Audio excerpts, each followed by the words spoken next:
vamos a hacer una sesión de preguntas. Muy bien, así que vamos ahora a alguien de la casa a la próxima presentación, Carolina Viñoles.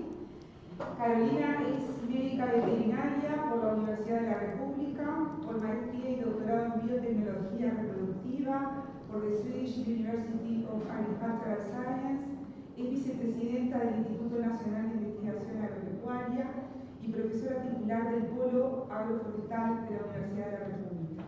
Su trabajo se centra en reproducción animal en sistemas silvopastoriles, enfocándose en la nutrición, manejo reproductivo y estrategias silvopastoriles para mejorar la productividad y sostenibilidad de ovinos y bovinos. Adelante, Carolina.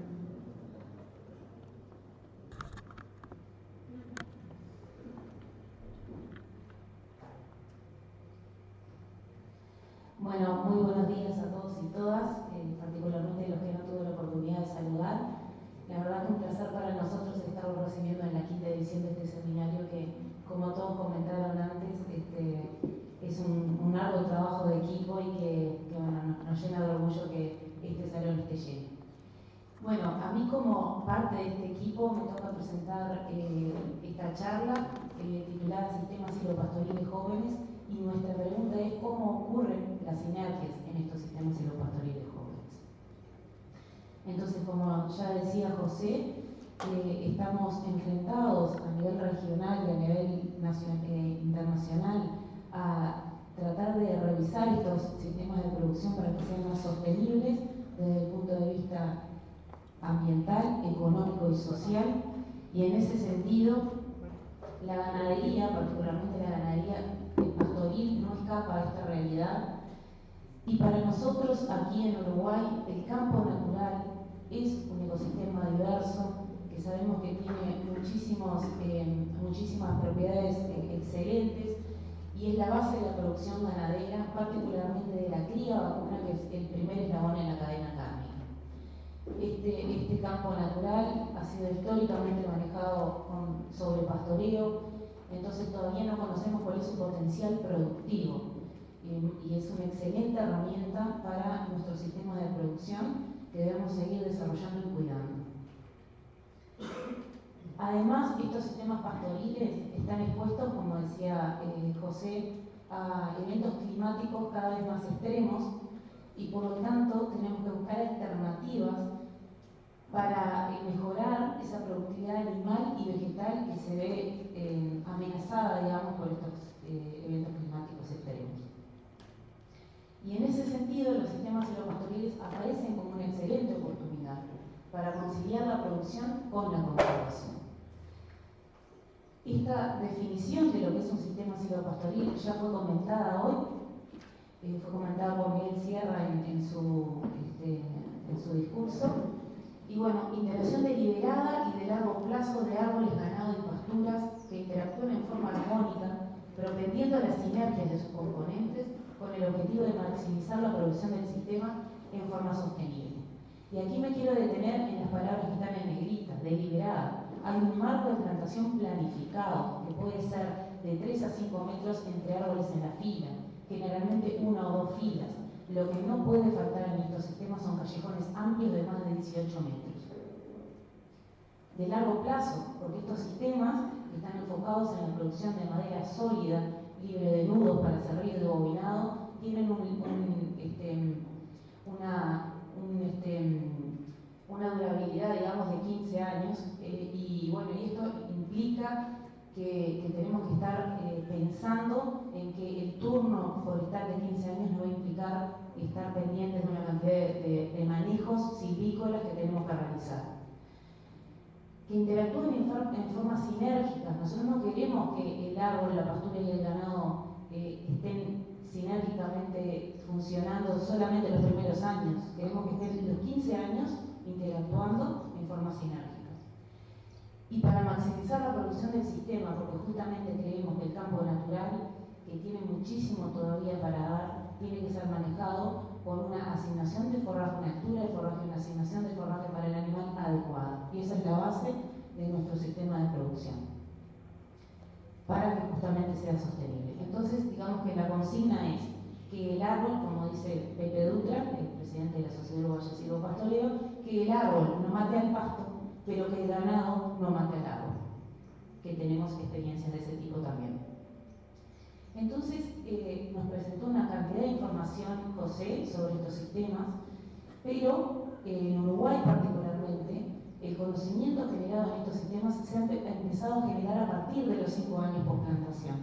Y a nosotros nos interesa saber qué pasa desde la plantación, por esas sinergias y esos efectos negativos de los que hablaba hoy Gastón, que tenemos que conocerlos porque tenemos que presentar todo el panorama cuando estamos trabajando en un sistema, particularmente un sistema nuevo como son estos sistemas silvopastoriles. Y entonces queríamos saber cuáles son las interacciones entre los 3 componentes principales de estos sistemas, el árbol, la pastura y el ganado, en sistemas silvopastoriles jóvenes con 2 densidades diferentes de árboles. Entonces, para ello, evaluamos el componente arbóreo, la respuesta del campo natural, la productividad animal en sistemas silvopastoriles jóvenes, con Eucalyptus grandis, con destino de madera libre de nudos, por lo cual se necesitan podas secuenciales en los primeros años de vida, de 160 y 240 árboles por hectárea, comparado con un pastizal a pleno sol. Y la hipótesis que queríamos testar era justamente que en sus primeras etapas de vida, estos sistemas silvopastoriles jóvenes, de alta o baja densidad, tienen similar crecimiento y que por lo tanto no afectan la producción del forraje ni el desempeño animal, pero sí tienen un componente adicional de confort para los animales. Y entonces, trabajando en la plataforma experimental que tenemos instalada en Mi Capricho del doctor Viterbo Gamarra, es una plataforma de investigación, docencia y extensión que fue instalada en primavera del 2020 sobre suelos con 8 y 6 1/3. Tenemos también un área de 30 hectáreas que fueron plantadas con Eucalyptus grandis de semilla, y esto es muy importante por la heterogeneidad de esos árboles, con orientación norte-sur todas ellas, y nos planteamos 3 tratamientos con 3 bloques. Entonces, acá tenemos el bloque 1, el bloque 2, bloque 3, en donde tenemos un tratamiento sin árboles, un tratamiento en filas dobles, en donde fueron plantados los árboles cada 5 metros en la fila, 5 metros entre filas, más 20 de callejón, y las filas cuádruples con la misma distribución y alcanzando 240 árboles por hectárea. Así que tenemos una densidad baja de 160 árboles por hectárea y una densidad alta de 240 árboles por hectárea. Y nuestro objetivo final es estudiar durante todo el turno forestal cómo surgen esas interacciones, pero en esta oportunidad vamos a estar presentando solamente los primeros 4 años de vida. Entonces lo que hicimos fue medir variables forestales, microclimáticas, del pastizal y de la productividad de vacas y terneros y de vaquillonas en su ciclo de recría. ¿Cuáles fueron los resultados clave en crecimiento forestal? Bueno, primero que nada contarles que se midió el diámetro de la altura del pecho, que es aproximadamente a 1,30 metros del suelo, se midió la altura total del árbol, la altura a la inserción de la primera rama, la altura de la copa viva y el diámetro de la copa viva, que se midió a través de la medición de 4 radios en las 4 orientaciones de los puntos cardinales. Entonces, con esta información, lo que logramos observar es que en los primeros años de vida, año y medio, 2 años y medio y 3 años y medio, en densidad baja de 160 y 240, 160 y 240, no observamos diferencias en la altura total de los árboles individuales, tampoco se observaron diferencias en el diámetro a la altura de pecho, pero cuando vamos a la hectárea, y por definición los tratamientos así lo decían, empezamos a ver a partir de los 2 años y medio diferencias a favor de la mayor densidad, tanto en área basal como en volumen, y eso digamos que se confirmó a los 3 años con 6 en que aparecen diferencias significativas. Más árboles por hectárea, más volumen y más área basal por hectárea. Todos estos resultados los va a estar presentando Romina Sánchez durante el seminario con muchísimo mayor detalle. También medimos la variable de copa. Ustedes saben que la copa es fundamental porque es en definitiva la que ejerce el sombreado sobre la pastura, y en este sentido hay muchísimo menos trabajos relacionados a cómo evoluciona esa copa. Bueno, entonces lo que hicimos fue seleccionar un grupo de árboles muy heterogéneos Y esos árboles fueron divididos según su tamaño en tercil 1, tercil 2 y tercil 3, según su diámetro a la altura del pecho. Entonces tenemos tres tipos de árboles bien diferentes en su tamaño y quisimos ver cómo afectaban el diámetro de la copa, la longitud de la copa viva, el porcentaje de copa y el índice espacio vital, que es la relación entre el diámetro de la copa y el diámetro de la altura del pecho, que habla de cuánto espacio tiene ese árbol para crecer y competir con los otros. Y acá lo único que observamos fue que para el diámetro de copa, a medida que esos árboles son más grandes, en la mayor densidad tienen más copa que en la situación con menos árboles. ¿Tá? Toda esta información la podemos discutir después con los expertos en el tema.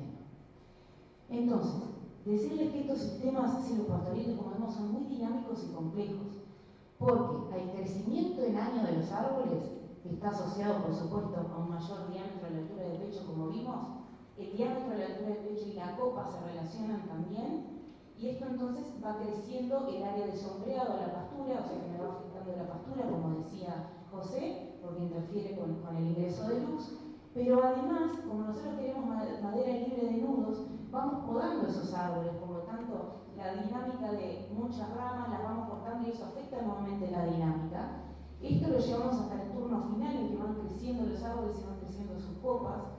Y además, a esto le tenemos que sumar que la incidencia de la luz solar varía a lo largo de las diferentes estaciones del año, por lo tanto, el sombreado varía a lo largo del año.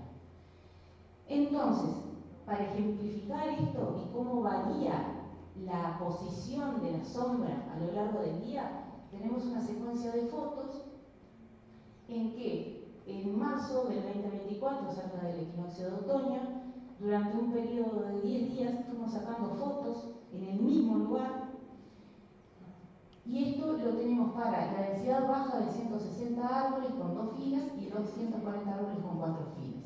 Entonces acá vemos temprano en la mañana cuál es la situación de la sombra, ya vemos que los animales están buscando pastorear a la sombra. A medida que pasa el día, ese callejón se va, digamos que la sombra se va moviendo y queda con mayor incidencia de luz solar, y eso se va modificando. En el momento en que tenemos más sol es al mediodía, pero esa copa se sigue moviendo a lo largo de todo el día. Siempre en las fotos vemos cómo los animales están pastoreando cerca de la sombra. Y esto es muy positivo para estos sistemas integrados, porque el animal defeca y orina en diferentes lugares, por lo tanto, esos nutrientes para el suelo se distribuyen homogéneamente en toda la pastura. Entonces, sistemas dinámicos y complejos que requieren de una mirada interdisciplinaria, que es justamente lo que estamos haciendo en esta plataforma de investigación, docencia y extensión, como les vamos a mostrar a continuación. ¿Cuáles fueron los efectos en el microclima? Bueno, estos son datos de a los 2 años y medio de edad de los árboles en verano. Entonces tenemos las horas del día y el ITH del globo negro. Tenemos en verde el sistema sin árboles, en rojo la baja densidad de 160 árboles y en azul la alta densidad de 240 árboles. Lo que quiero que vean en esta figura es que en las horas de la madrugada el índice de temperatura y humedad del globo negro baja, y eso les permite a los animales recuperar la normotermia. Todo ese calor que ganan durante el día lo pierden durante la noche, y eso es positivo.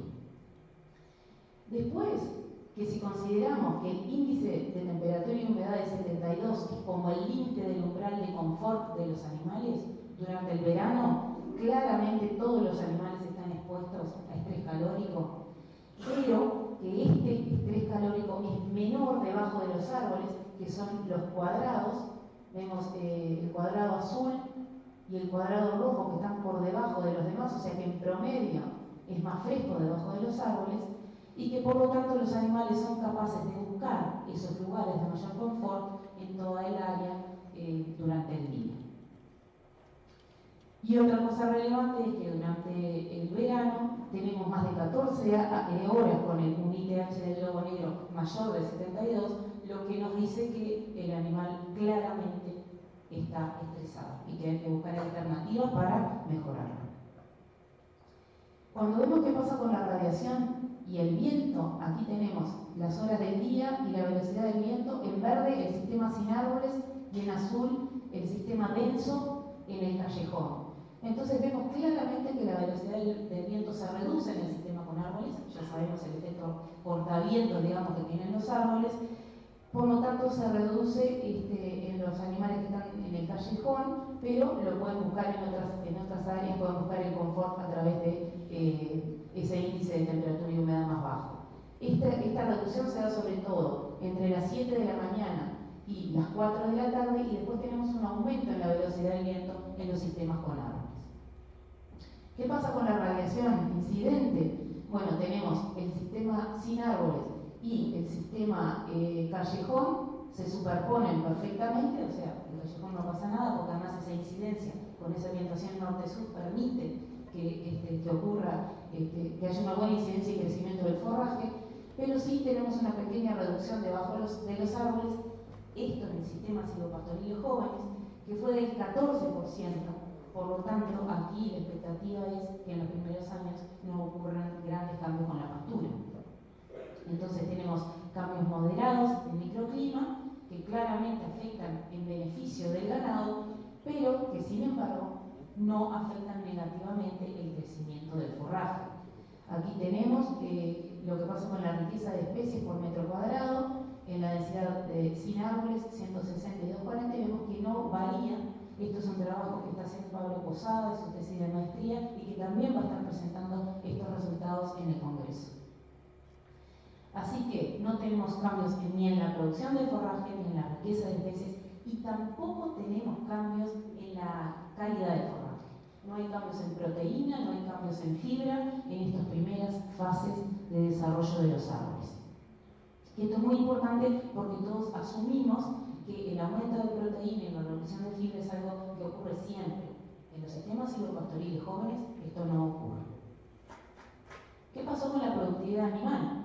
Hicimos un primer experimento, que fue la tesis de Nicolás Llanos, en que usamos vacas brancus con sus terneros al pie en un periodo bastante corto, porque fue de diciembre a marzo. Entonces queríamos saber, bueno, si había algún beneficio de los sistemas silvopastoriles para estos animales.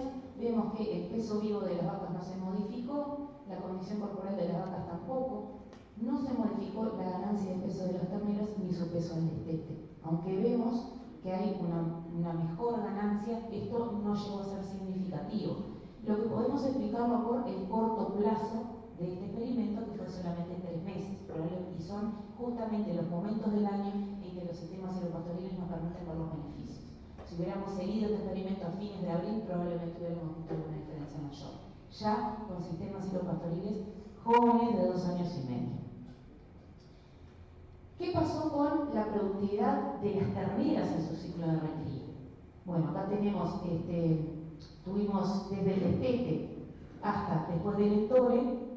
Esta es la tesis doctoral de Jorge Escalona, en que tuvimos a esos animales en verde, los sin árboles, 160 de densidad baja, 240 rojo, densidad baja, azul, densidad alta. Entonces acá vemos las fechas, el peso vivo y la ganancia de peso. Y acá tenemos 3 periodos marcados porque este fue el primer periodo que estuvieron en los sistemas. El periodo 2 tuvimos que sacar a los animales del sistema porque apareció el hongo ramaria, y esto es un problema en los sistemas silvopastoriles durante el otoño. No en todos los sistemas aparecen, pero sí en muchos de ellos. Y bueno, Ana Cecilia Porro tiene un experimento para ver en qué situaciones aparece este hongo, porque como saben provoca la enfermedad bocopa, que afecta la boca, cola y patas de los animales. Es un hongo muy apetecible y realmente provoca muchísimo daño en los animales, y hay que retirarlos del pastoreo, porque si no se mueren, tiene un altísimo porcentaje de mortalidad. Entonces, en ese periodo 2 tuvimos que sacar a los animales de los sistemas silvopastoriles, por lo tanto no debemos de considerarlo. Lo que sí vemos es en el primer invierno tenemos pérdidas solamente en el grupo de animales que está fuera de los sistemas silvopastoriles, y en el periodo 2, periodo 3, segundo invierno, vemos que hay más pérdidas en el sistema sin árboles que en los otros dos. Esta pérdida tan marcada no es consecuencia de un proceso normal. Aquí hicimos mediciones muy intensivas de los animales y por eso tuvimos estas pérdidas, ¿tá? Pero no ocurren normalmente estas pérdidas en un sistema silvopastoril. Bueno, y entonces estas vaquillonas en verde que tuvieron menores ganancias en determinados periodos compensan posteriormente y terminamos el experimento con pesos que van de 330 a 354 kilos en esas vaquillonas al finalizar el servicio. Entonces, tenemos menores pérdidas invernales en los sistemas silvopastoriles, pero nos preguntamos, ¿es esta la categoría adecuada para usar en sistemas silvopastoriles? Parece ideal, porque entonces nos evita las pérdidas de invierno y capaz que ni siquiera tendríamos que suplementar, pero esta categoría ataca a los árboles, es muy dañina con los árboles. Hicimos de todo para tratar de evitarlo, pero lamentablemente en el mes pasado tuvimos que retirarlas de los árboles, de los montes, porque estaban atacando de tal manera que eso termina repercutiendo en la vida del árbol, termina matando los árboles. Lo vamos a ver mañana en la plataforma.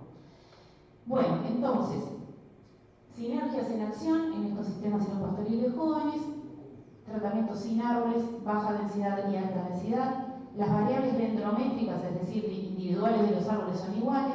Las taxométricas, que es en el conjunto de árboles, bajan en comparación con las de la mayor densidad, en que hay mayor volumen y área basal. Tenemos menor índice de temperatura y humedad del globo negro y menor radiación en los sistemas con árboles. No cambia ni la producción del forraje, ni su composición, ni la densidad, ni la riqueza de especies.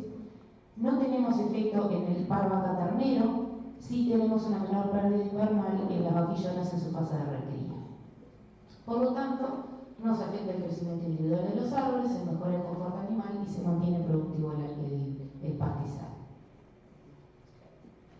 Implicancias, por supuesto que esto es una foto, o no una foto, pero es una dinámica de los primeros años solamente. Entonces el objetivo es evaluar estas sinergias a turno final, como bien decían antes, y ver cuál es el impacto en los componentes principales del sistema, pero no solamente esto, porque como les decía, hay un equipo interdisciplinario estudiando diversidad de arácnidos que les va a presentar Mario Benítez en este congreso. Estamos estudiando también el índice de integridad ecosistémica que lo va a presentar Oscar Lumeto. Todos estos datos de productividad del forraje los va a estar presentando Pablo Posada con mayor detalle. También tenemos a Belén Morales, que estudió el gasto energético de las vaquillonas y también el comportamiento. Jorge Escalona, que además tiene un artículo sobre este tema del ataque de las terneras a los árboles y cómo lo resolvimos en una primera instancia.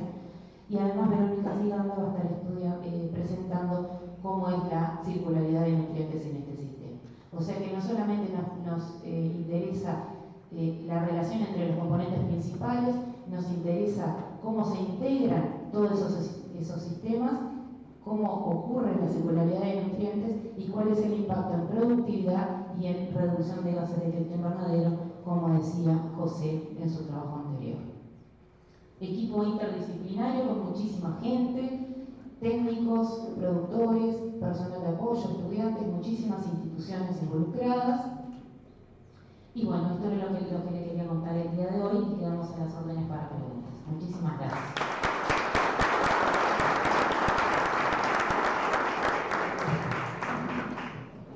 Muchísimas gracias, Carolina, por la excelente presentación. Invitamos al doctor Bersopane que pase adelante con Carolina para hacer una sesión de preguntas. Vamos a comenzar con dos preguntas que tenemos para el doctor Bersopane. La primera, ¿cuál fue la categoría animal usada? ¿Hubo algún comportamiento agresivo hacia los árboles? La segunda, la primera. Sí. ¿Qué categoría animal utilizaron? Sí. Y la segunda es si hubo algún comportamiento de los animales hacia los árboles. Nesses 10 anos de experimento, de 2013 até 2024, foram diversas categorias. Eu não sei se em português vai ficar. As primeiras foram recrias de animais machos, de gado canchim. Canchim é produzido na fazenda da Embrapa Pecuária Sudeste é 5/8 charolês, 3/8 do Brasil. Um gado desenvolvido na década de 50 do século passado. Depois, na fase 2, foram fêmeas em recria, e depois essas fêmeas foram criadas, teve cria, a primeira cria delas no sistema. Eu mostrei algumas fotos da fase 2 que estavam vacas com bezerro ao pé. E depois, de 2018 até 2024, animais também de recria e terminação de gado Nelore e gado Canchinho. Então, a gente teve diversas categorias. A gente não teve no experimento nenhum problema se eu entendi, problema de dano. Fizemos um monitoramento desse dano, não foi significativo, tá? Nesse experimento não foi significativo. No experimento de vacas leiteiras, a gente tem raça holandesa, Jersey, meio sangue, Jersey Holanda, Jersey e Holanda de meio sangue até sangue completo das duas. Lá a gente teve mais predação pelas vacas de leite no eucalipto citriodora. Nesse experimento a gente não teve dano significativo. Muchas gracias. Ahora hacemos una para Carolina y tenemos una que es para los dos. Para Carolina, entonces, ¿a qué edad de la plantación entraron los animales y qué categorías usaron? Y también qué carga animal. Bien, nosotros arrancamos el pastoreo de los animales al año y medio post plantación y siguiendo la sugerencia de Pepe Dutra, se hizo una primera poda al 1,5 metros para que los animales no se rascaran en esas ramas bajas de los árboles y no provocaran daño. Hasta ahí veníamos bárbaros, porque además el primer experimento fue con vacas adultas y terneros y no pasó nada. Y después sí, cuando ingresaron las terneras, en invierno, y fueron como dos situaciones absolutamente iguales, hubo viento, cayeron árboles, empezaron a comer los árboles que estaban caídos y después empezaron a atacar los árboles en pie. Tormenta en agosto, árboles caídos, ataque. Ahí después lo pueden preguntar a Jorge, con tablillas, medimos si había déficit de minerales, no había déficit, estaban ganando peso, no había nada que nos dijera este es el motivo por el cual estos animales están comiendo los árboles. Pusimos tablilla, esa fija no funcionó, pusimos la móvil, funcionó, dijimos, está, buenísimo, resolvimos el problema. Este año con una nueva generación de terneras, pusimos tablilla, hicimos todo divino, caen árboles en agosto, empiezan a comer los árboles caídos, pero atacan de a 3 terneras por árbol. Hay fotos que tiene Carlos, 3 terneras por árbol atacándolos. Y además, aquellos primeros mordidos cayeron en esta tormenta que Vale ya había dicho, también estuvimos recorriendo con Manuel y Pepe, estos árboles están muertos. Entonces, realmente la ternera es muy dañina y es muy, aparentemente lo hace porque se divierte, no tenemos claro, pero no sería la categoría.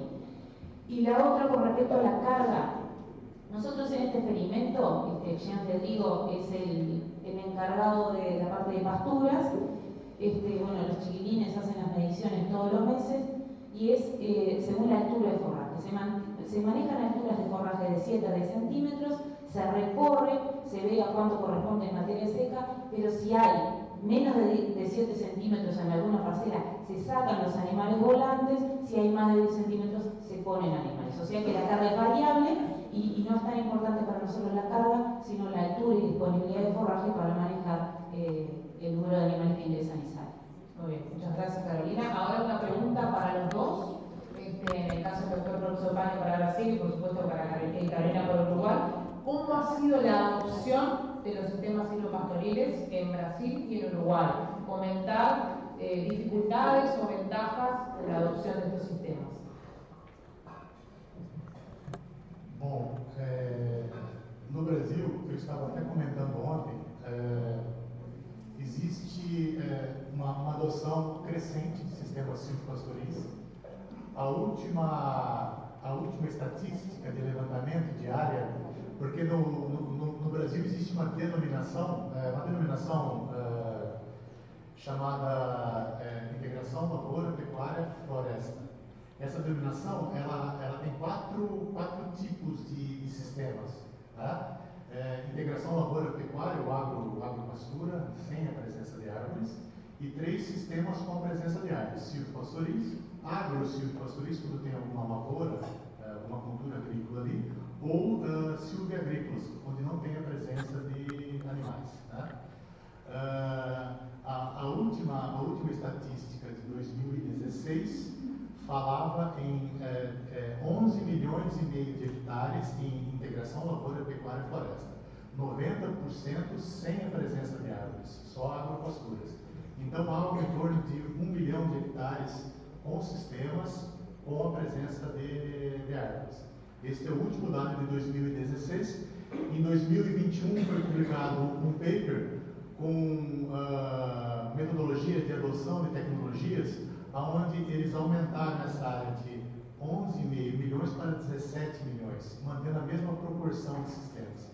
Eu acredito que algo em torno de 1 milhão de hectares é um número que eu acho interessante. É um aumento crescente, mas existem desafios. Tá? O principal desafio que eu vejo é a questão de uma segurança ao produtor no investimento de longo prazo, porque a gente está falando aqui de 12, 13, 15, 20 anos, dependendo da espécie, né? Saindo de eucalipto, indo para outras espécies, né? Cedro, mogno, teca. A gente está falando de investimento de longa duração, de investimentos, um investimento alto no início para um retorno em longa duração. Então, às vezes, existe muita incerteza ou insegurança daquela atividade.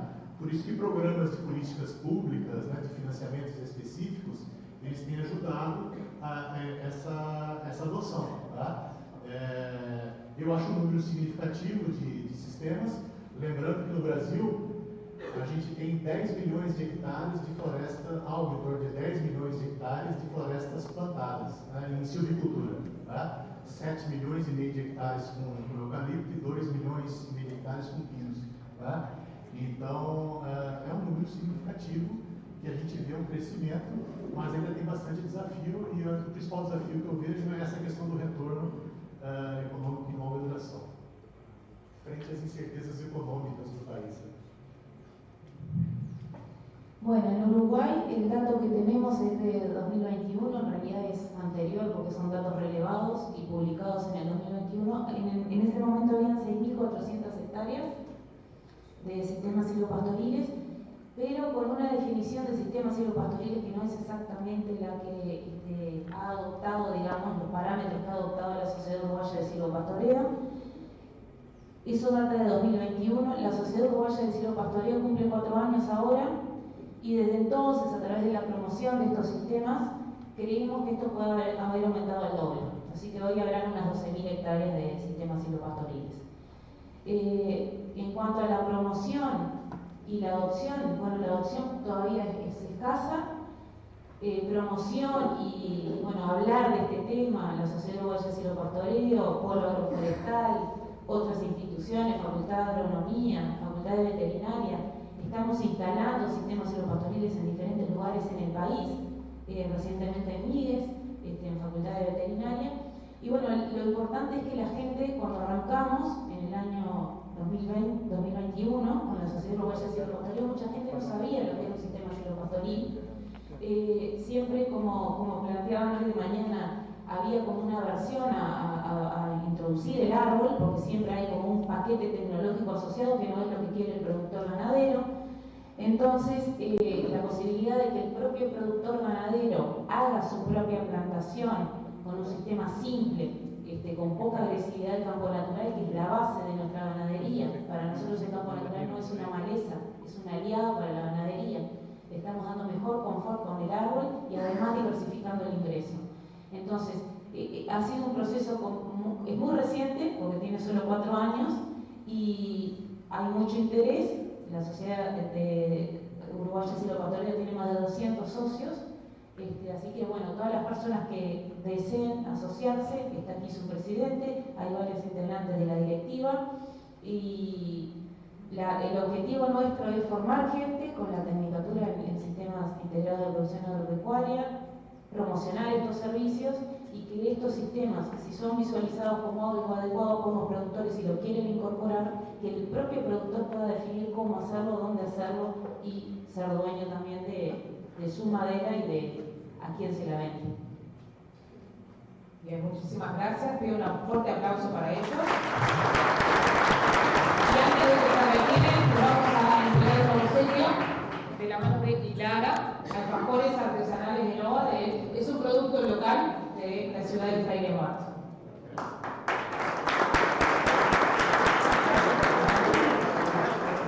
Y ahora nos vamos a invitar a todos para realizar un corte.